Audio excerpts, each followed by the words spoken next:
샬롬. 이솝 우화 8번째. 참나무와 갈대. 참나무와 갈대.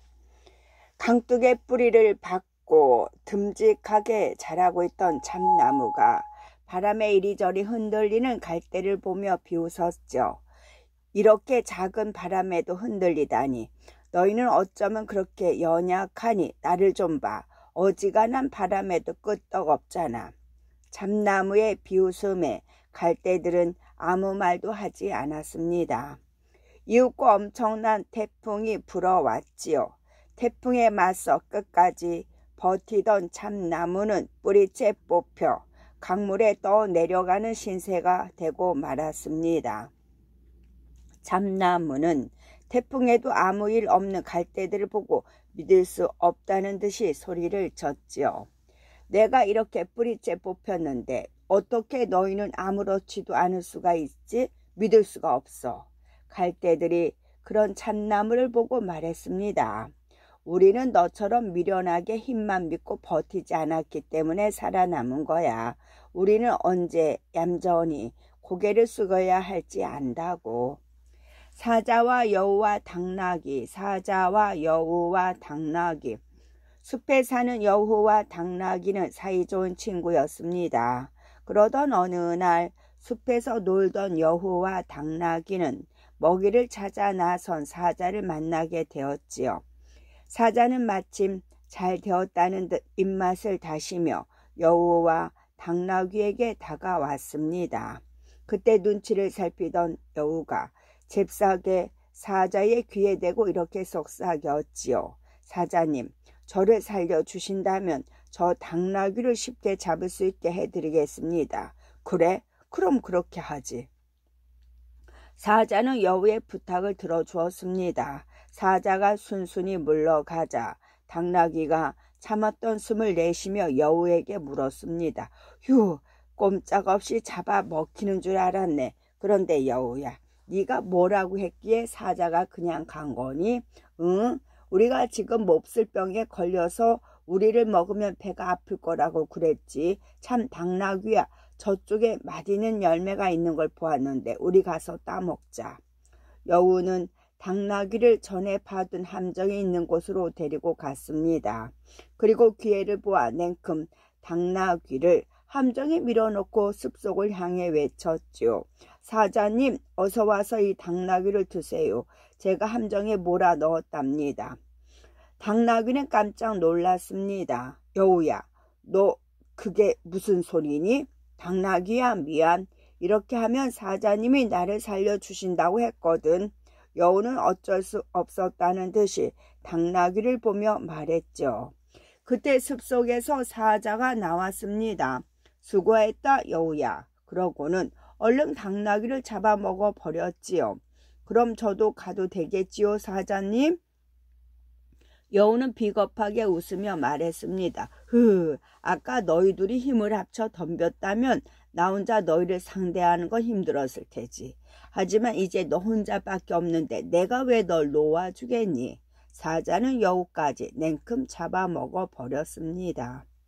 죄꾀에 죄가 넘어간다. 죄꾀에 죄가 넘어간다. 사자를 만난 여우는 자신만 살아남기 위해 친구 당나귀를 사자의 먹이로 내줬어요. 하지만 당나귀를 잡아먹은 사자는 결국 여우마저 잡아먹고 말아요. 이때 여우 같은 사람을 두고 죄꾀에 죄가 넘어간다라고 하지요. 꾀를 내어 남을 속이려다 도리어 자기가 그 꾀에 속아 넘어감을 비유적으로 이르는 말입니다. 포도밭의 보물, 포도밭의 보물. 죽음을 앞둔 한 농부가 있었습니다. 농부에게는 농사 일에 관심이 없는 세 아들이 있었죠. 어떻게든 저 아이들이 정신을 차리고 바로 살 수 있게 주어야 할 텐데. 고민하던 농부는 숨을 거두기 직전에 세 아들을 불러 모아놓고 이렇게 유언을 남겼습니다. 내가 평생을 가까운 포도밭에 보물을 묻어놓았다. 그 보물을 찾아서 갖도록 하여라.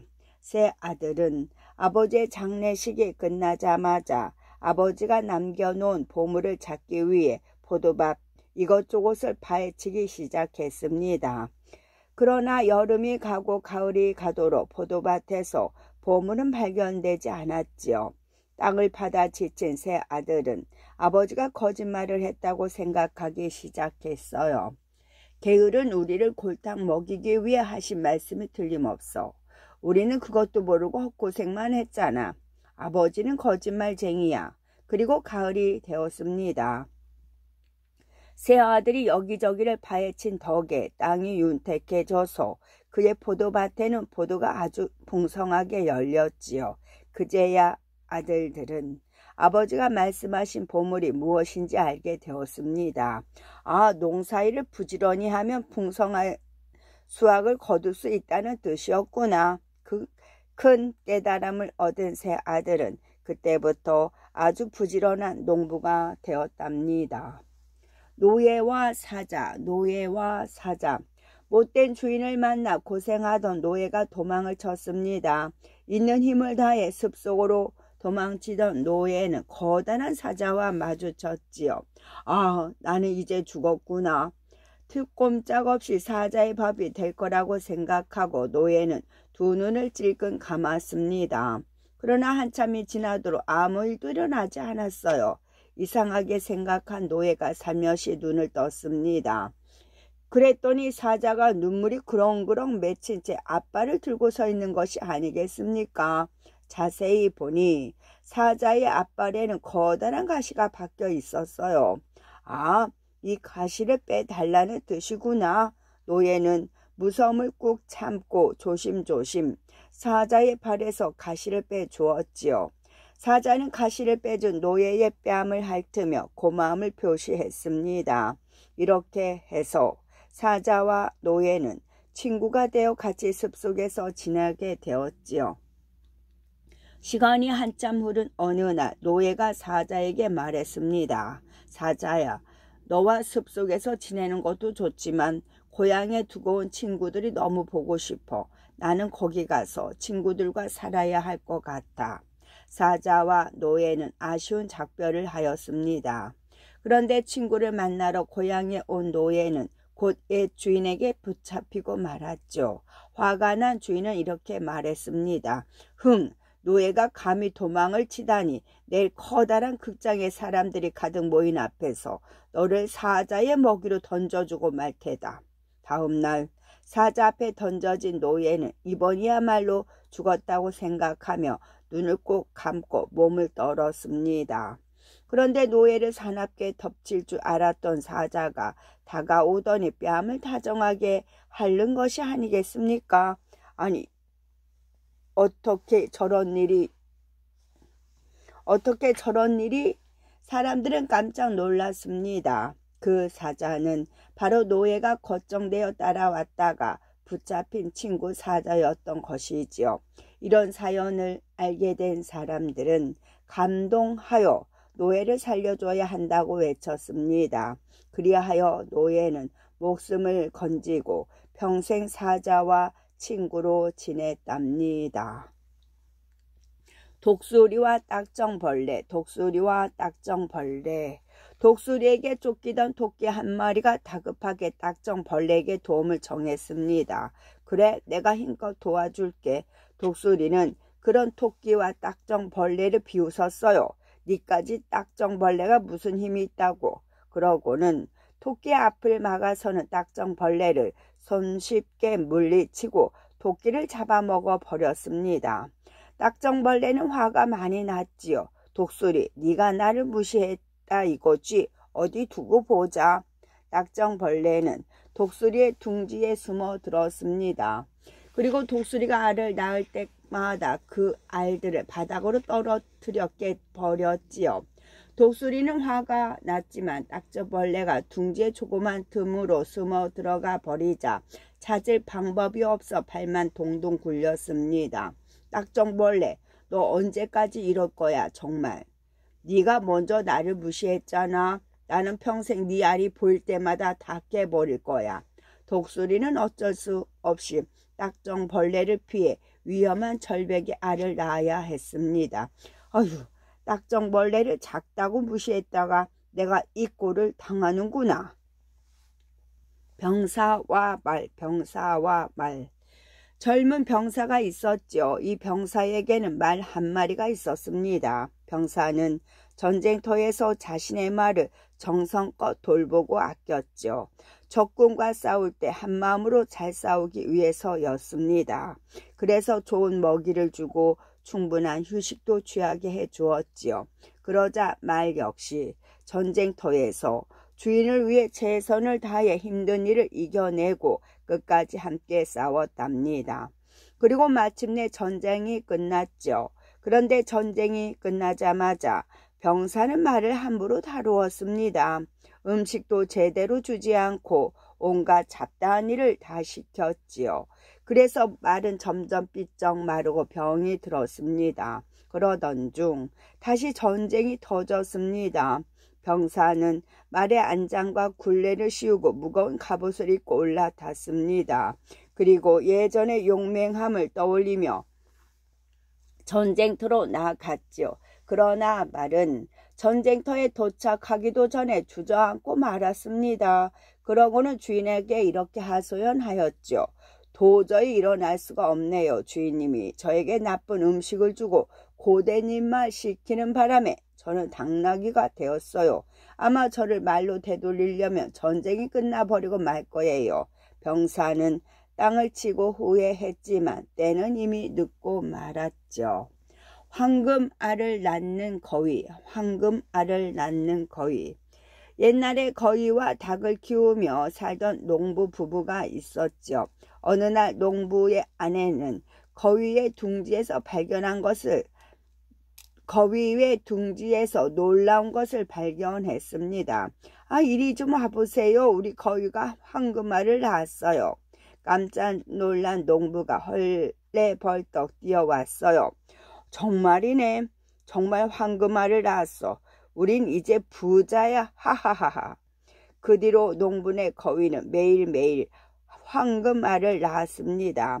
농부는 금세 부자가 되었지요. 그런데 농부 부부는 슬그머니 욕심이 생기기 시작했습니다. 하루에 황금알 하나는 너무 적어, 안 그래요? 아내가 남편에게 물었습니다. 그래, 맞아. 금덩어리가 한꺼번에 생겼으면 좋겠어. 남편도 대답했고요.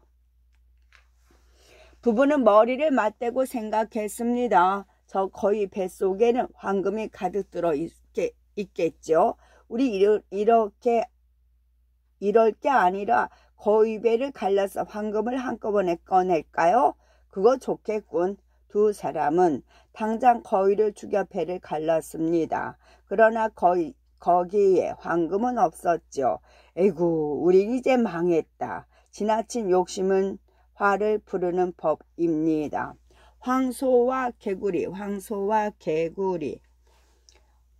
어느 날 아기 개구리가 혼자 연못가에서 놀고 있었습니다. 그때 마침 연못으로 커다란 황소 한 마리가 물을 마시러 왔지요. 아기 개구리는 처음 보는 거대한 동물에 놀라 연못 속으로 퐁당 뛰어들어 도망을 갔습니다. 그리고는 아빠 개구리한테 말했어요. 아빠, 제가 방금 연못가에서 굉장히 커다란 동물을 보았어요. 아빠 개구리는 웃으며 대답했습니다. 하하하, 그면 도대체 얼마나 크기에 그러니? 이 연못에서 아빠보다 큰 동물은 별로 없는걸. 아기 개구리는 크게 고개를 저었습니다. 아니에요. 아빠하고도 비교도 안 되게 정말 커다랬어요. 아빠 개구리는 자존심이 상했습니다. 그래서 숨을 한껏 들이마셔 몸집을 크게 부풀렸지요. 어떠냐? 이제 아빠가 더 크지? 아닌데. 아빠 개구리는 다시 한껏 숨을 들이마셨습니다. 이제 내가 더 크지? 이제 아빠 개구리는 숨도 쉬기 힘들었죠. 에이, 그 정도가 아니라고요. 훨씬 더 커요. 아기 개구리는 갑갑 바다는 듯 발짝발짝 뛰었습니다. 좋다. 그렇다면 아빠 개구리는 마지막 힘을 다해 한껏 배를 부풀렸습니다. 후, 그 순간이었습니다. 뻥! 무리하게 몸을 부풀리던 아빠 개구리는 그만 배가 터져 죽고 말았죠. 개구리는 아무리 몸을 부풀려도 황소만해질 수는 없답니다. 뱁새가 황새 따라가다 가랑이 찢어진다. 뱁새가 황새 따라가다 가랑이 찢어진다는 말은 힘에 겨운 일을 억지로 하면 도리어 해를 입는다는 것이지요. 개구리가 황소처럼 커지려고 배를 부풀리다 그만 배가 찢어져 죽고 마는 이야기는 분수를 모르고 무리한 욕심을 부리다 오히려 이를 그르친 경우를 말하지요. 숫사슴과 뿔, 숫사슴과 뿔. 커다랗고 아름다운 뿔을 가진 숫사슴이 있었습니다. 숫사슴은 자신의 뿔을 매우 자랑스러워 하였지요. 아, 내 뿔은 정말 멋져. 이 세상에 나처럼 훌륭한 뿔을 가진 동물은 아무도 없을 것. 하지만 숫사슴에게도 고민이 있었습니다. 바로 다리였지요. 나처럼 아름다운 뿔을 가진 동물에게 이렇게 가늘고 보기 흉한 다리라니 나는 내 다리가 너무 싫어. 그때였어요. 어디선가 컹컹 사냥개가 짖는 소리가 들려왔지요. 아, 큰일이다. 사냥꾼이 나타났어. 숫사슴은 재빨리 달아나기 시작했어요. 얼마나 달렸을까요? 내 뿔이. 숫사슴이 자랑스러워하던 뿔이 그만 나뭇가지에 걸리고 말았습니다. 숫사슴이 나뭇가지에서 뿔을 빼내려고 버둥거리는 동안 사냥개의 소리는 점점 가까워졌지요. 사냥개가 저만치의 모습을 보일 때쯤 숫사슴은 가까스로 뿔을 빼낼 수 있었습니다.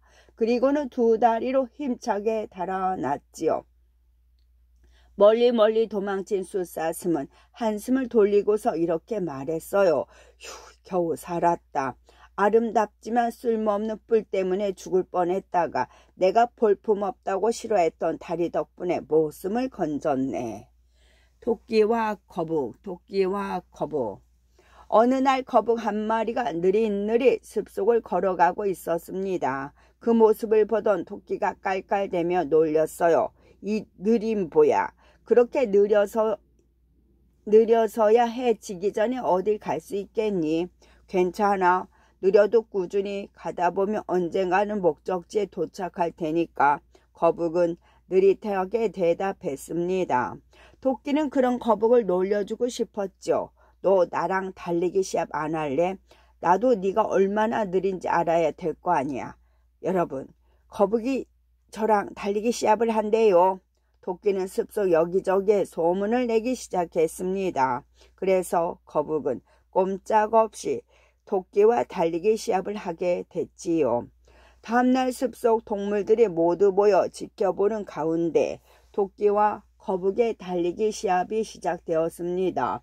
자, 둘 다 준비되었지. 저기 언덕 너머 느티나무까지 달리는 거야. 알았지?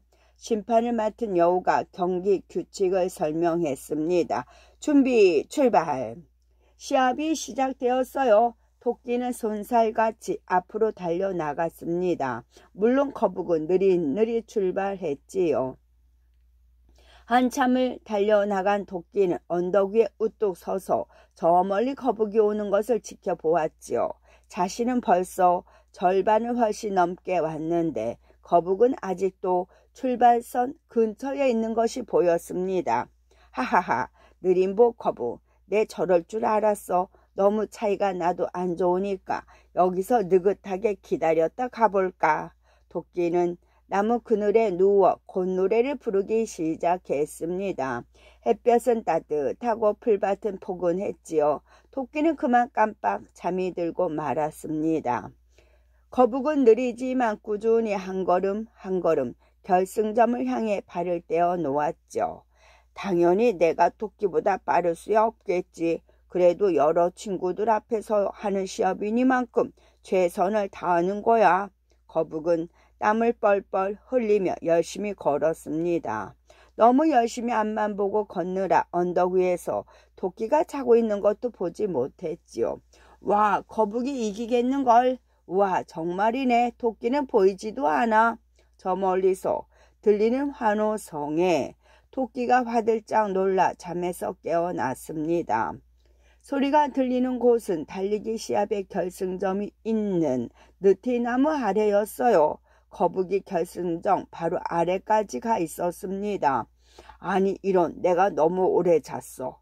토끼는 허둥지둥 최선을 다해 달려갔지만 거북은 이미 도착한 후였습니다. 하하하, 토끼야, 그렇게 빠르다고 자기만 하면 안 되지. 느려도 끝까지 최선을 다하니까 거북이가 이기잖아. 숲속 친구들의 놀람에 토끼는 그만 얼굴이 빨개지고 말았답니다. 개미와 배짱이, 개미와 배짱이. 날씨가 매우 추운 겨울 어느 날이었어요. 개미들은 따뜻한 집안에 모여 김이 오르는 음식들을 맛있게 먹고 있었지요. 그때였습니다. 똑똑. 누군가 힘없이 문을 두드렸습니다. 누구지? 개미들은 고개를 갸우뚱하며 문을 열어보았어요. 바깥에는 초라한 모습의 배짱이가 서 있었습니다. 개미님들, 저에게도 먹을 것 좀 나눠주시면 안 될까요? 배짱이는 추위와 배고픔에 덜덜 떨고 있었습니다. 저런, 여름에는 뭘 하셨기에 지금 드실 것도 없으세요? 개미들이 이상하다는 듯이 고개를 깨우타며 물었습니다. 여름에는 노래를 부르느나. 그러자 개미들은 한심하다는 듯이 말했습니다. 아, 그래요? 그러면 겨울에는 춤을 추시면 되겠군요. 개미들은 냉정하게 문을 꽝 닫아 버렸습니다. 속담이란 뭘까? 속담이란 뭘까? 속담이란 아주 오랜 옛날부터 우리 조상들이 생활 속에서 발견한 지혜와 세상에 대한 교훈을 재치 있는 문장으로 만든 것이지요. 속담 속에는 자연에 담긴 법칙이나 동물과 식물들의 모습을 사람의 모습에 빗대어 나타내어 그렇게 행동하거나 하지 말라는 교훈으로 삼도록 했어요. 그래서 속담 속에는 우리 조상들의 슬기와 지혜, 그리고 삶의 가르침이 동시에 담겨 있어요. 또한 대부분 우리말로 되어 있어서 속담은 우리말 실력을 높여주고 문장 속에 숨은 뜻을 이해하다 보면 저절로 사고력과 이해력도 높아져요. 박쥐가 따돌림을 받는 이유. 박쥐가 따돌림을 받는 이유. 옛날에 새들과 땅 위에 사는 동물들 사이에 싸움이 벌어졌습니다. 박쥐는 굴 속에 숨어서 가만히 그것을 지켜보고 있었지요. 싸움은 땅 위에 사는 동물들의 승리로 끝이 났습니다. 그것을 보고 박쥐는 굴 속으로 나와 날개를 접고 땅 위에 사는 동물들에게 찾아갔지요. 그리고는 뾰족한 이를 내보이며 말했습니다. 싸움에서 이기셨군요. 정말 축하드립니다. 저는 보시다시피 쥐의 친척인데 그동안 몸이 안 좋아 싸움에는 참여를 못했습니다. 그래? 몸이 아팠다니 어쩔 수 없지. 어서 오게 친구. 땅 위에 사는 동물들은 박쥐를 기꺼이 친구로 받아들여 주었지요. 얼마 후 또다시 새들과 땅 위에 사는 동물들 사이에 전쟁이 벌어졌지요. 이번에는 새들이 이겼습니다. 역시 병을 핑계로 굴 속에 숨어있던 박쥐는 전쟁이 끝나자 슬그머니 굴 밖으로 나와 이번에는 새들을 찾아갔습니다. 축하합니다, 새 친구들. 저도 새예요. 이 날개가 보이시죠? 박쥐는 땅 위에 사는 동물들에게 갈 때는 숨겨두었던 날개를 활짝 펴 보였습니다. 그때 새들 중에서 누군가가 외쳤습니다. 박쥐야, 너는 지난번 땅 위에 사는 동물들이 이겼을 때는 쥐의 친척이라고 하지 않았니? 그런데 이번에는 또 날개를 보이면서 새라고 하는구나. 너는 도대체 어느 편이니? 여기저기서 박쥐에게 따가운 눈총이 쏟아졌지요. 결국 박쥐는 그 눈총을 견디지 못하고 어두운 굴 속으로 들어가고 말았답니다. 사나이의 외투, 사나이의 외투. 이 세상에 나만큼 힘이 센 건 아무것도 없을 거야. 바람이 의시되며 말했습니다. 그러자 해가 콧방귀를 뀌었지요. 무슨 소리야? 세상에서 제일 힘이 센 건 바로 나라고. 바람과 해는 서로가 제일 힘이 세다고 다투었습니다. 좋아, 우리 그럼 내기를 하자고 바람이 말했어요. 그래, 좋아 해도 말했고요. 저거 좋겠다. 저기 외투를 껴입고 가는 사람이 보이지. 저 사람의 외투를 빨리 벗기는 사람이 이기는 걸로 하자. 바람이 제안했어요. 해가 내려다 보니 웬 사나이가 두터운 외투를 걸치고 들판을 지나가고 있었습니다. 좋아, 해가 동의했어요. 그럼 내가 먼저 해보지. 바람은 자신만만하게 뺨을 한껏 부풀렸다가 후 하고 입김을 불었습니다. 아이쿠, 갑자기 웬 바람이야. 들판을 지나던 사나이는 바람에 외투가 벗겨질세라 두 손으로 외투자락을 꼭 여몄습니다. 어라? 한 번에 사나이의 외투를 벗길 수 있을 줄 알았던 바람은 당황했습니다. 그래서 얼굴이 새빨개지도록 더욱더 세게 바람을 불었지요. 하지만 그럴수록 사나이는 외투를 더 꽂고 여밀 뿐이었습니다. 마침내 바람은 포기하고 말았지요.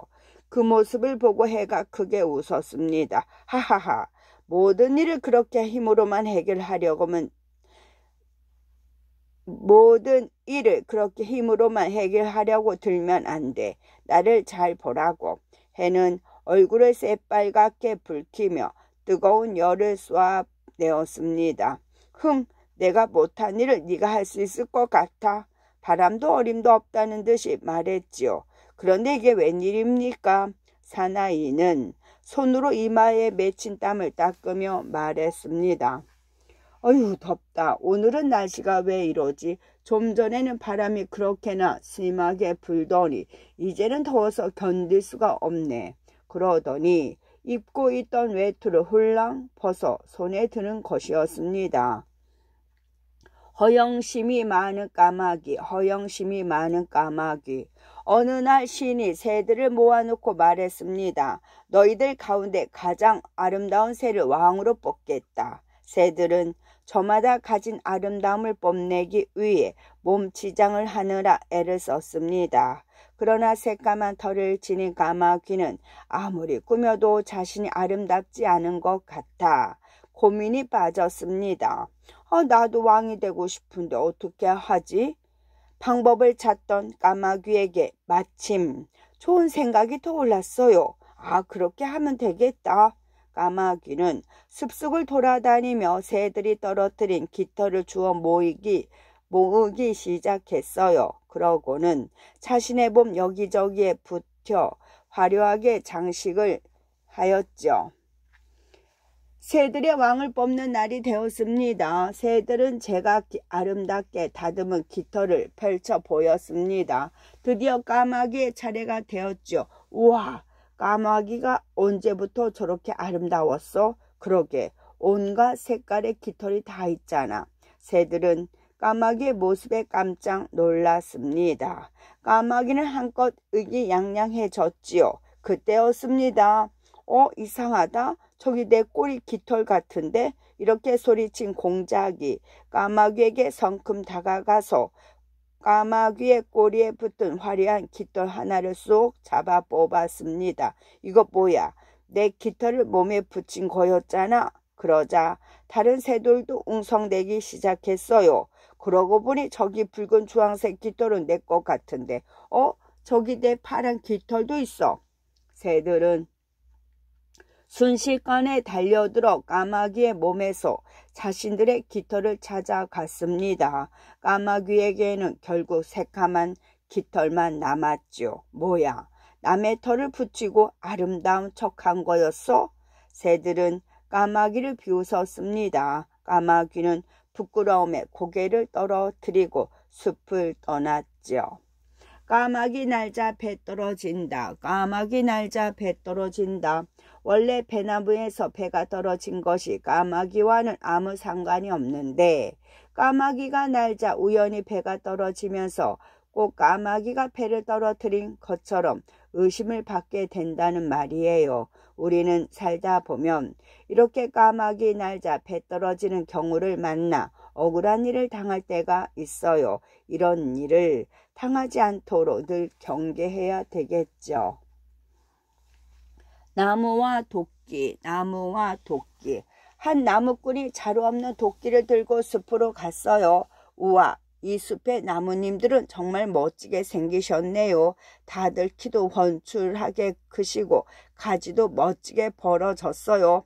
나무꾼의 칭찬에 나무들은 기분이 좋아졌습니다. 우리가 좀 멋지게 생기긴 했지. 그럼요. 이런 멋진 나무님들은 오래오래 숲을 지키셔야 합니다. 그런데 저기 키도 작고 베베 틀어진 나무는 무슨 나무인가요? 나무꾼은 숲 가장자리에 있는 한 나무를 가리켰습니다. 물풀의 나무 말이로군. 나무들은 무시하는 눈길로 물풀의 나무를 보았습니다. 물풀의 나무는 부끄러워 고개를 숙였죠. 이렇게 멋진 숲에 저런 나무라니 너무 어울리지도 않는데요. 저 나무는 차라리 베어다 제 도끼 자루를 쓰는 게 어떨까요? 나무꾼의 말에 물풀의 나무는 깜짝 놀라 동료 나무들을 바라보았습니다. 그러나 키 큰 나무들은 고개를 돌려 물풀의 나무의 시선을 외면했지요. 그게 좋겠군. 결국 물풀의 나무는 잘려서 나무꾼의 도끼 자루가 되었습니다. 그리고 얼마 후 나무꾼은 그 도끼로 숲속의 나무들을 하나둘씩 모두 쓰러뜨렸죠. 나무들은 쓰러지면서 후회했습니다. 나무꾼의 달콤한 말에 넘어가 작고 조용하던 물풀의 나무를 그렇게 희생시키는 게 아니었어. 그랬다면 우리는 함께 오래도록 이 숲에서 지낼 수 있었을 텐데. 황새와 여우. 장난이 심한 여우 한 마리가 살고 있었죠. 심심해진 여우는 이웃에 사는 황새를 불러다 골려주기로 마음을 먹었습니다. 황새야, 우리 집에 아주 맛있는 음식이 생겼는데 먹으러 오지 않을래? 여우는 황새를 저녁 식사에 초대했습니다. 그래, 좋아. 황새는 흔쾌히 초대를 받아들였지요. 그런데 저녁 식탁에 여우가 내놓은 것은 납작한 접시에 담긴 국이었습니다. 주둥이가 긴 황새는 납작한 접시에 담긴 음식을 먹을 수 없었어요. 왜 안 먹니? 정말 맛 있는데. 여우는 혀로 접시 바닥까지 샅샅 핥으면서 얄밉게 말했어요. 황새는 비로소 여우가 자신을 놀리고 있다는 것을 알았지요. 두고 보자. 마침내 황새가 여우를 저녁 식사에 초대했습니다. 여우는 며칠 전 자신이 한 일은 잊고 신이 나서 황새의 집을 방문하였습니다. 자, 맛있게 먹어. 정말 쉽게 맛볼 수 없는 귀한 음식이란다. 황새가 내온 음식은 목이 아주 좁고 긴 병 속에 담겨 있었습니다. 부리가 긴 황새는 여유 있게 음식을 먹을 수 있었지만 주둥이가 짧고 몽뚱한 여우는 입맛만 다셔야 했지요. 나도 황새를 놀렸으니 할 수 없지 뭐. 나그네와 곰. 두 나그네가 함께 여행을 하고 있었어요. 그 둘은 여행을 하는 동안 서로 의지하고 돕자고 약속한 친구였답니다. 두 사람이 숲속을 지날 때였어요. 어디선가 덩치가 커다란 곰 한 마리가 나타났지요. 한 나그네는 곰을 보자마자 같이 여행하던 친구를 내팽겨 치고 잽싸게 나무 위로 달아났습니다. 순식간에 혼자 남은 다른 나그네는 당황하다가 죽은 척하며 길에 엎드렸습니다. 어디선가 곰은 죽은 사람은 건드리지 않는다는 이야기를 들은 기억이 났던 것입니다. 곰은 엎드린 나그네에게 다가가 냄새를 쿵쿵 맡았지요. 곰의 코가 귓가를 스칠 때는 깜짝 놀라 소리를 지를 뻔했지만 용케 잘 참아냈습니다. 마침내 곰은 나그네가 죽었다고 판단했는지 나그네를 내버려 두고 숲속으로 사라져 버렸습니다.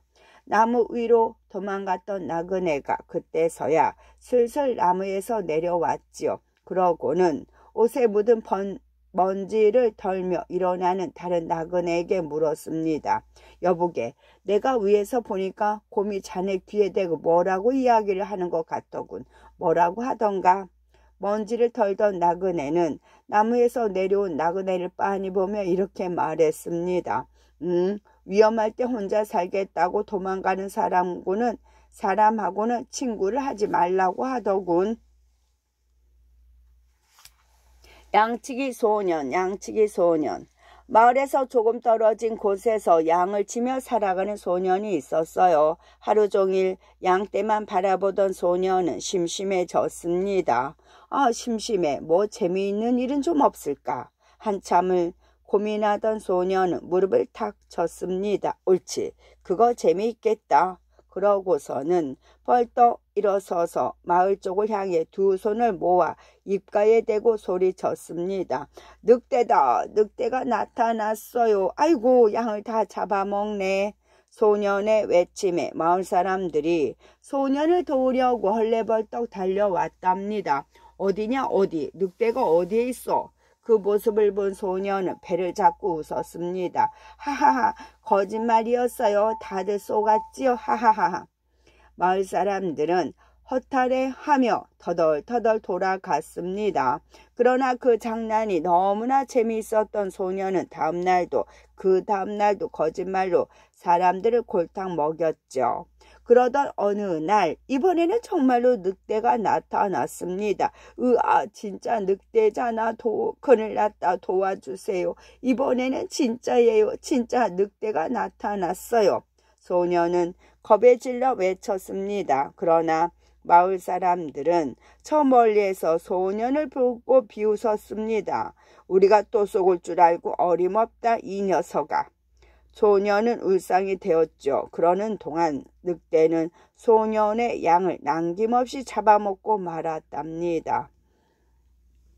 소년 고생은 사서 하랬다. 젊어서 고생은 사서도 하랬다는 말로 더 많이 쓰이죠. 한마디로 젊어서 하는 고생은 돈을 주고서라도 해야 할 정도로 중요하다는 뜻입니다. 젊어서는 고생을 할수록 장래를 위해서 더 도움이 된다는 말이지요. 사람은 대부분 젊어서 한 고생을 통해 나이가 들면서 그 고생의 결실을 누려요. 사슴과 포도나무. 사슴 한 마리가 사냥꾼들에게 쫓기고 있었습니다. 허허, 포도나무야, 제발 나 좀 숨겨줘. 사냥꾼들에게 잡히면 죽을지도 몰라. 마음 착한 포도나무는 입을 들추고 그 안에 사슴을 숨겨주었습니다. 자, 이리 와 숨어. 내 울창한 잎으로 가리면 아무도 너를 찾지 못할 거야. 고마워, 포도나무야. 과연 조금 후에 도착한 사냥꾼은 포도나무 잎사귀 아래에 숨은 사슴을 발견하지 못하고 지나갔습니다. 휴, 살았다. 그런데 너무 긴장했더니 목이 마르네. 사슴은 늘어진 포도나무 잎을 뜯어먹기 시작했어요. 야, 너를 숨겨준 잎들인데 무슨 짓이니? 포도나무는 사슴을 원망했지만 사슴은 들은 척도 하지 않고 계속해서 잎을 뜯어 먹었습니다. 차츰차츰 잎이 사라지자 사슴의 모습이 드러나기 시작하였지요. 놓친 사슴을 찾아 되돌아오던 사냥꾼이 그 모습을 보았습니다. 사냥꾼은 지체 없이 활을 쏘아 사슴을 맞췄죠. 사슴은 죽어가면서 비로소 후회를 했습니다. 나를 숨겨준 은혜를 잊고 괴롭혀서 벌을 받는구나. 당나귀와 노새. 한 남자가 당나귀와 노새의 짐을 나눠 싣고 길을 가고 있었지요. 허허, 노새야, 내가 오늘 몸이 너무 안 좋은데 내 짐을 조금만 덜어주면 안 되겠니? 당나귀가 지친 목소리로 말했어요. 하지만 노새는 단번에 거절을 하였죠. 내 짐만 해도 힘든데 무슨 소리야? 할 수 없이 아픈 몸으로 무거운 짐을 지고 가던 당나귀는 결국 쓰러지고 말았습니다. 남자는 깜짝 놀랐어요. 아니, 이 당나귀가 왜 이러지? 죽었잖아. 이제 이 짐을 다 어쩐담. 잠시 고민을 하던 남자는 노새에게 말했어요. 할 수 없군. 네가 좀 더 고생을 해야겠다. 남자는 노새의 등에 당나귀를 메고 가던 짐을 전부 올려놓았습니다. 당나귀 시체도 버리고 가긴 아까운데. 가져가서 가죽을 써야겠다. 로새는 당나귀의 시체까지 등에 지고 가게 되었습니다. 아까 당나귀가 부탁할 때 들어주었더라면 이 고생은 안 했을 텐데. 로새는 울상을 지으며 후회했지만 때는 이미 늦었습니다. 소 잃고 외양간 고친다. 소를 잃고 나면 소가 없기 때문에 외양간을 고칠 필요가 없지요. 하지만 소를 도둑 맞고 나서야 외양간을 고치게 되니 일이 이미 늦어진다는 말이지요. 그러니까 어떤 일을 미리 대비하지 못하고 나중에 중요한 것을 잃어버리고 나서야 대비해도 아무 소용없다는 뜻으로 사용이 됩니다. 가장 예쁜 아기, 가장 예쁜 아기. 하루는 시인이 동물들에게 이런 약속을 했어요. 가장 예쁜 아기를 낳아 데려오는 동물에게 큰 상을 내리겠다. 온갖 동물들이 자신의 아기를 데리고 신 앞에 길게 줄을 섰습니다. 그 중에는 쭈글쭈글한 아기 원숭이를 아는 어미 원숭이도 있었지요. 그 모습을 본 신이 배꼽을 잡고 웃었습니다. 하하하, 원숭이야. 이렇게 빨갛고 쭈글쭈글한 아기가 어디가 예쁘다고 데려왔느냐. 화가 난 어미 원숭이는 아기 원숭이를 꼭 끌어안으며 대답했습니다. 상을 주지 않으셔도 좋습니다만 우리 아기는 분명 세상에서 가장 예쁜 아기입니다. 엄마에게 자신이 낳은 아기보다 더 예쁜 아기는 세상에 없는 법이니까요. 진흙탕에 빠진 마차, 진흙탕에 빠진 마차. 짐을 가득 싣고 가던 마차가 진흙탕에 빠졌습니다. 마부가 아무리 말에게 채찍질을 해보아도 바퀴만 헛돌 뿐이었지요. 마부는 마차에서 내려 마차의 상태를 살펴보았습니다. 이건 도저히 사람의 힘으로 할 수 있는 일이 아니군. 신에게 도움을 청하야겠어. 그러고는 신에게 기도를 올렸습니다.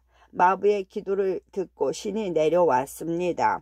마부에게서 상황 설명을 들은 시인은 마부를 물끄러미 바라보았어요. 내게 도움을 청하기 전에 너는 무엇을 해보았느냐? 스스로는 아무것도 하지 않고 남에게 도움만 청하는 자는 도와줄 수 없다. 신은 냉정하게 말하고 다시 하늘로 올라가 버렸습니다. 전나무와 가시나무, 전나무와 가시나무. 전나무가 가시나무에 뾰족한 가시들을 보며 비웃었습니다. 쯔쯔, 너는 그 가시 때문에 아무 쓸모도 없겠구나. 나를 보렴. 나는 이렇게 매끈하게 위로 쑥쑥 뻗어서 얼마나 유용하게 쓰이는지 아니. 집을 지을 때도 가구를 만들 때도 사람들은 나만 찾아. 의시대는 전나무를 쳐다보며 가시나무가 대수롭지 않다는 듯 말했습니다. 그래, 그래서 저기 도끼를 든 사람들이 너를 찾나 보구나. 그러자 전나무의 얼굴이 파랗게 질렸습니다. 그러고는 사람들에게 조그마한 목소리로 이렇게 말했답니다.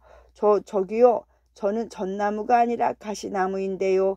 그 소리를 들은 가시나무가 큰 소리로 웃었습니다. 거울을 이용하는 방법, 거울을 이용하는 방법. 옛날에 어린 오누이가 살고 있었죠. 어느 날 오누이는 방에서 장난을 치고 놀다가 한쪽 구석에 세워진 거울을 발견했습니다. 거울에 비친 오빠는 정말 잘생긴 모습이었지요. 오빠는 자신의 모습에 우쭐해졌어요. 그러나 여동생은 거울에 비치는 자신의 평범한 모습에 너무나 실망을 했습니다. 오빠는 여동생 앞에서 자신의 잘생긴 모습을 뽐내며 자랑을 하였어요. 여동생은 약이 올라서 그만 울음을 터뜨리고 말았답니다. 그 울음소리를 듣고 달려온 아버지가 이유를 알고서는 이렇게 말했어요. 얘들아, 너희는 아직 거울을 제대로 이용하는 방법을 모르고 있구나. 자, 이리 오렴. 아버지는 아이들을 거울 앞에 세웠습니다. 그리고 아들에게 먼저 말하였지요. 아들아, 너는 이 거울을 보면서 잘생긴 외모에 어울리는 멋진 인품을 가진 사람이 되어야겠다고 다짐하는 거야. 그리고 이번에는 딸을 향해 이렇게 말했습니다. 딸아, 너는 이 거울을 보면서 이렇게 생각하는 거야. 아, 나는 외모가 평범하니까 남들보다 훨씬 더 사랑스러운 성격을 가질 수 있도록 노력해야겠구나. 말 가는데 소 간다. 말 가는데 소 간다. 말과 소를 비교하면 말이 훨씬 빨라요. 하지만 말이 간 길을 소라고 못 가라는 법은 없어요. 소가 느리긴 하지만 말이 갔던 곳이라면 비록 늦더라도 소 역시 갈 수 있다는 뜻이지요. 즉 재주가 없는 사람도 노력하면 뜻을 이룰 수 있다는 말에 주로 사용하는 속담이지요. 그러니 포기하지 말고 노력하면 반드시 뜻을 이룰 수 있어요. 나그네와 플라타너스. 나그네와 플라타너스. 햇볕이 몹시 따가운 어느 날 한 나그네가 길을 가고 있었습니다. 햇볕이 너무 따가워. 시원한 나물 그늘에서 좀 쉬었으면. 마침 저 앞에 넓은 잎을 가진 플라타너스가 보였습니다. 저 나무 그늘에서 쉬면 되겠군. 나그네는 기쁜 목소리로 외치고 나무 그늘로 뛰어 들어가 기대었습니다. 넓은 잎으로 시원한 그늘을 만들어 주다니 플라타너스는 참 고마운 나무야. 그 말을 들은 플라타너스는 기분이 흐뭇했습니다. 충분히 쉬고 나자 나그네는 배가 고파졌습니다. 배고파. 뭐 먹을 것 좀 없나? 사방을 두리번거리던 나그네는 나무 위를 쳐다보며 불만스레 두털거렸습니다. 에이, 무슨 나무가 열매 하나 안 열린다. 플라타너스는 아무짝에도 쓸모없는 나무야. 그 말을 들은 플라타너스는 어이가 없었습니다. 내 그늘에서 햇빛을 피해주고 있는 주제에 나더러 쓸모없다니 너는 참으로 은혜도 모르는 인간이로구나. 욕심 많은 개, 욕심 많은 개. 옛날에 욕심이 아주 많은 개가 살고 있었죠. 어느 날 개는 부둣간에서 커다란 고깃덩이 하나를 훔쳤습니다. 부둣간 주인이 볼세라 개는 정신없이 뛰어 달아났지요. 그러다 개울가 다리 위에서 멈추었습니다. 휴, 이제는 안전하겠지.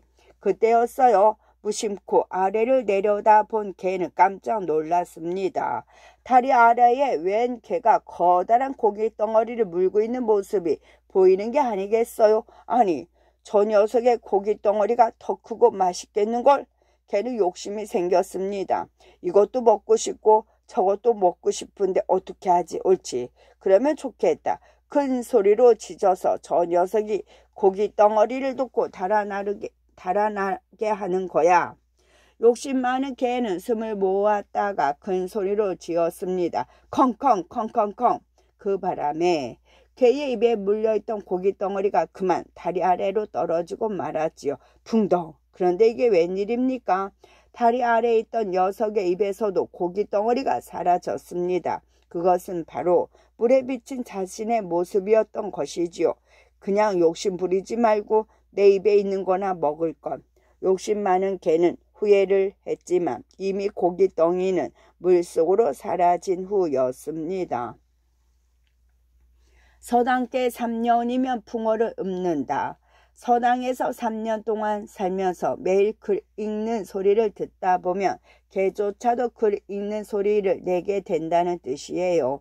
그러니까 어떤 분야에 대하여 지식과 경험이 전혀 없는 사람이라도 그 부분에 오래 있으면 얼마간의 지식과 경험을 갖게 된다는 것을 이르는 말이지요. 제비와 까마귀, 제비와 까마귀. 옛날에 서로 잘났다고 우기는 제비와 까마귀가 있었죠. 어느 날 우연히 마주친 두 새는 서로 자신의 깃털이 최고라고 우기고 말다툼을 벌이게 되었습니다. 나보다 아름다운 깃털을 가진 새는 세상에 없어. 이 윤기 좀 보라고 제비가 한껏 뽐내며 말했죠. 예쁘기만 하고 쓸모없는 네 깃털보다는 내 깃털이 훨씬 낫지. 까마귀가 지지 않고 대꾸했어요. 도대체 시커멓기만 한 네 깃털이 도대체 왜 내 깃털보다 낫다는 거야? 제비가 이해할 수 없다는 듯이 말했습니다. 그러자 까마귀가 말했죠. 내 깃털은 겨울에도 춥지 않도록 따뜻하게 감싸주지. 겨울이 오면 추위를 견디지 못하고 남쪽 나라로 이사 가야 하는 너와는 다르다고.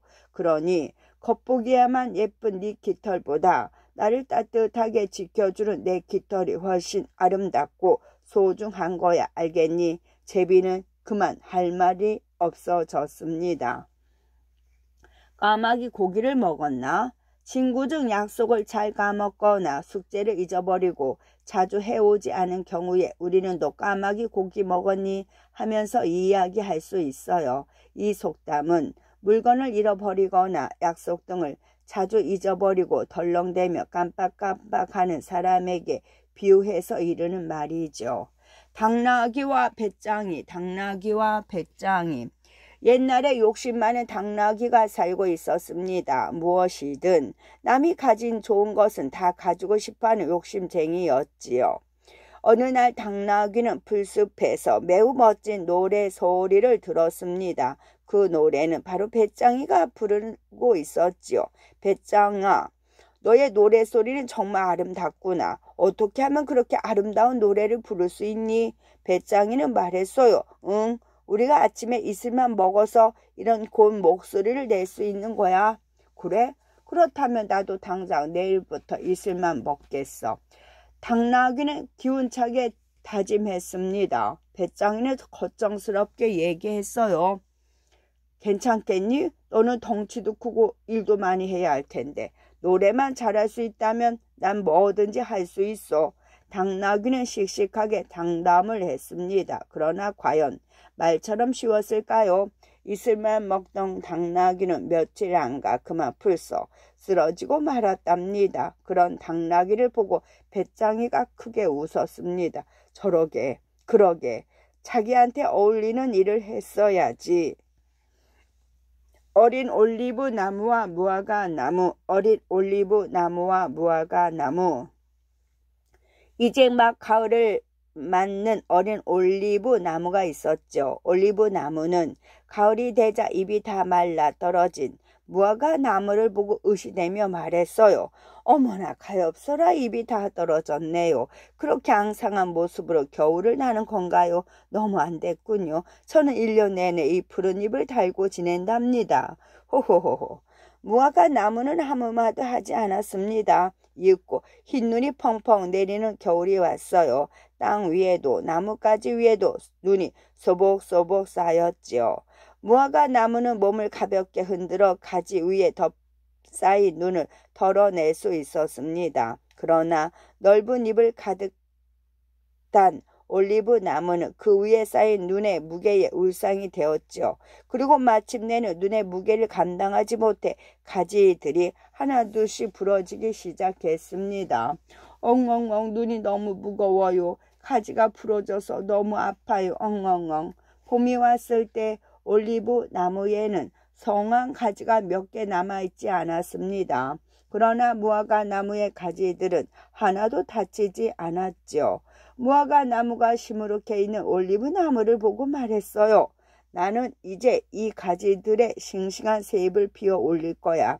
여름이 오면 열매들도 주렁주렁 달고 말이야. 그런데 네가 자랑하던 그 많은 잎과 가지들은 다 어디로 갔니? 올리브 나무는 너무나 부끄러워 고개를 들 수가 없었죠. 쥐와 개구리, 쥐와 개구리.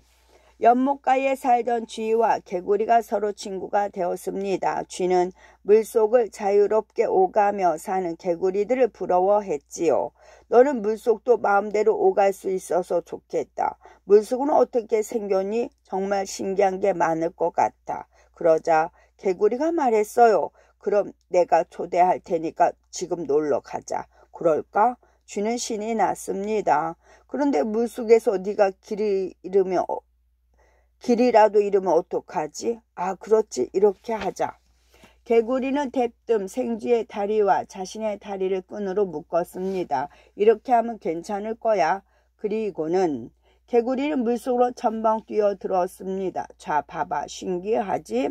개구리는 신이 나서 물속 여기저기를 돌아다녔습니다. 그러나 쥐는 구경은커녕 숨이 막혀 버둥거리기 바빴지요. 팔에 묶인 끈 때문에 물 밖으로 나갈 수도 없었지요. 쥐의 사정을 살피지 못한 개구리 때문에 결국 쥐는 숨이 막혀 죽고 말았습니다. 쥐의 죽은 몸이 물 위로 떠오를 때에야 개구리는 무언가가 잘못된 것을 알았습니다. 그러나 이미 늦은 뒤였지요. 먹이를 찾던 독수리가 물 위에 뜬 쥐의 몸을 낚아채 버렸으니까요. 남을 배려할 줄 모르던 개구리는 죽은 쥐와 함께 독수리의 먹이가 되고 말았습니다. 사람을 사랑한 고양이, 사람을 사랑한 고양이. 어떤 젊은 남자에게 한눈에 반한 고양이가 있었습니다. 고양이는 사람이 되어서라도 그 남자의 사랑을 간절히 원했지요. 그래서 신에게 열심히 기도했습니다. 신이시여, 제발 제 소원을 들어주세요. 저는 그 사람을 정말 사랑한답니다. 고양이의 정성에 마음이 움직인 신은 고양이를 어여쁜 아가씨로 변신시켜 주었지요. 자, 네 소원대로 이제 너는 사람이 되었다. 그러니 명심하거라. 이제 다시는 고양이처럼 행동을 하면 안 돼. 알겠니? 신은 사람이 된 고양이에게 이렇게 말했습니다. 고양이는 열심히 고개를 끄덕였지요. 어여쁜 아가씨가 된 고양이는 소원대로 남자의 사랑을 받고 결혼도 하게 되었습니다. 그러던 어느 날 신은 고양이가 약속대로 고양이의 습관을 버리고 잘 살고 있는지 궁금해졌습니다. 신은 살그머니 고양이 아가씨가 있는 방에 쥐 한 마리를 풀어놓았죠. 아, 쥐다. 쥐를 본 아가씨는 입맛을 다시더니 순식간에 쥐를 잡아먹고 말았습니다. 신은 몹시 화가 났습니다. 너는 나와의 약속을 지키지 않았다.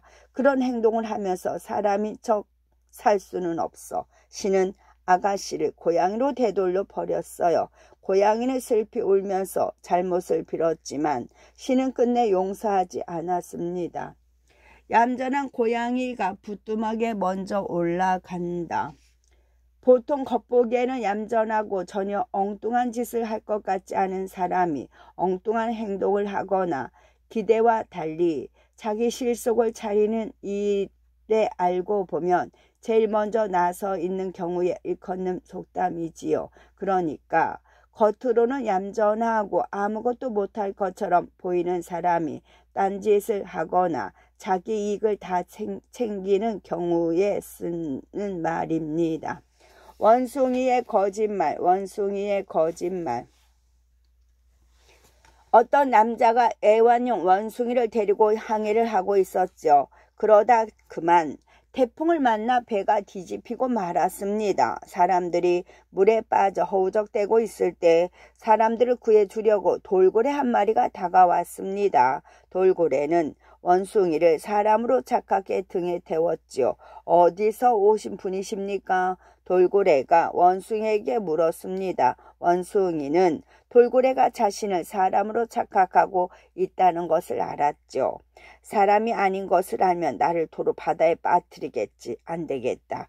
굉장히 대단한 사람이라고 거짓말을 해야지. 그러면 나를 무사히 육지에 데려다 줄 거야. 원숭이는 목소리를 가다듬고 말했습니다. 아, 저는 저 바다 멀리에 있는 큰 도시에서 왔습니다. 이름만 대면 누구나 알아주는 유명한 가문의 후손이지요. 그러십니까? 그러면 피레우스도 아시나요? 피레우스는 돌고래가 지금 원숭이를 데려다 주려고 하는 항구의 이름이었습니다. 아, 그럼요. 잘 알고 있습니다. 저의 친한 친구인걸요. 원숭이는 당연하다는 듯 말했습니다. 하지만 돌고래는 원숭이의 거짓말을 알아챘습니다. 뭐? 항구가 자기 친구라고? 그럼 여태까지 다 거짓말한 거였어. 그러고 보니 사람이 아니라 원숭이잖아. 돌고래는 원숭이가 자신을 속인 것이 괘씸했습니다. 그래서 등을 흔들어 원숭이를 바다에 빠뜨려 버렸지요. 그리고 허우적대는 원숭이를 바라보며 이렇게 말했답니다. 그렇게 친한 친구라면 네가 헤엄쳐서 직접 찾아가무려무나. 처음부터 솔직하게 얘기했으면 구해주었을 텐데. 심술쟁이 개. 놀다 지친 개가 마른 풀이 가득 든 소들의 여물통을 발견하였습니다. 이거 참 복신하겠는걸. 여기서 낮잠을 자면 참 좋겠어. 그리고는 여물통 속에 들어가 잠이 들어 버렸죠. 들판에서 일을 마친 소들이 외양간으로 돌아왔습니다. 배고파. 어서 여물을 배불리 먹어야지. 그런데 이게 웬일입니까? 여물통 속에 떡하니 개가 누워 자고 있어. 소들은 여물을 먹을 수가 없었어요. 소들은 개를 깨웠습니다. 이밤 우리 지금 배가 몹시 고프다고 다른 데 가서 자. 하지만 개는 들은 척도 하지 않고 말했습니다. 배가 고픈 건 너희들 문제이지 나랑은 상관없어. 난 여기가 좋으니까 그냥 계속 잘 거야. 소들은 어이가 없었어요. 허기진 소들은 큰 소리로 울어댔습니다. 그 소리를 듣고 농부가 왔습니다. 아니 이놈의 개가 어디서 자고 있는 거야? 썩 꺼지지 못해. 농부는 막대기를 들고 와 개를 흠씬 두들겨 패주었지요. 아야 아까 소들이 비켜달라 그럴 때 비켜줄걸. 괜히 심술 부리다 매 마실 것 맞았네. 개도 주인을 알아본다. 개도 주인을 알아본다. 짐승인 개도 자기를 돌봐준 사람의 은혜를 안다는 뜻이죠. 하물며 짐승도 은혜를 하는데 사람은 더 은혜를 잊지 않아야 한다는 말이에요. 하지만 이 말은 종종 은혜를 모르고 그 은혜를 오히려 나쁘게 갚는 사람의 경우를 빗대어 많이 사용해요. 한마디로 은혜도 모르는 사람을 나무랄 때 사용하는 속담이지요. 우리는 은혜도 모르는 사람이 되어서는 안 되겠죠. 농부의 거짓말. 남편을 잃은 아름다운 여자가 있었습니다. 여자는 매일같이 남편의 무덤으로 가 슬프게 울었죠. 그 모습을 본 한 농부가 그 여자를 좋아하게 되었습니다. 여자의 마음을 사로잡아 결혼을 해야겠다고 생각한 농부는 밭을 갈던 소를 내버려 둔 채 여자의 곁으로 가 우는 척을 했습니다. 아니 왜 우세요? 여자가 물었습니다. 최근에 남편을 잃으셨군요. 저도 얼마 전에 아내를 잃었답니다. 당신이 울고 있는 모습을 보니 저도 아내 생각에 눈물이 납니다. 농부의 거짓말에 여자는 깊이 감동했습니다. 어머나 아내를 무척 사랑하셨나 보군요. 저도 제 남편을 무척 사랑했답니다. 그러자 농부가 말했어요. 우리 서로 비슷한 처지인데 결혼해서 서로를 위해 사는 건 어떨까요? 잠시 생각해보던 여자는 고개를 끄덕였습니다. 네, 그렇게 하도록 하지요. 일이 생각대로 된 것에 기뻐하던 농부는 그제야 내버려 두고 온 소가 생각났습니다. 그러나 이미 소는 도둑이 훔쳐가 버린 뒤였지요. 이럴 수가. 내 전 재산인 소를 도둑 맞다니. 아이고. 거짓 눈물로 남을 속이려던 농부는 정말로 눈물을 펑펑 쏟고 말았습니다. 불평쟁이 공작.